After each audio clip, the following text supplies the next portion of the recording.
CARV, Carver, Bancorp shares will Ooh, man, big flush to the downside. 1218, Charlie Alpha Romeo Victor. Lordy, lordy. I would love to see if I can pick this up a little bit lower.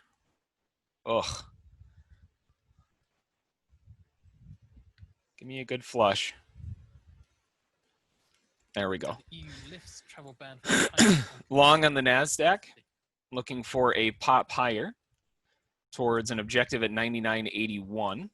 Potentially further. Obviously, there's a lot of volatility, and we're trading into the open, so I'm taking it on smaller size, but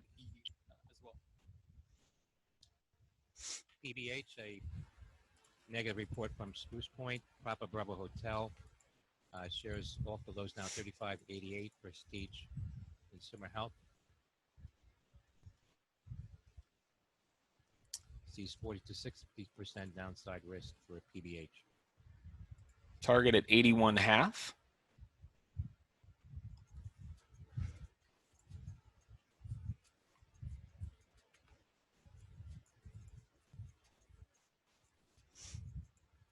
It seems like we're hitting a little bit of a wall at 74.50. If they can get through that, we should be good.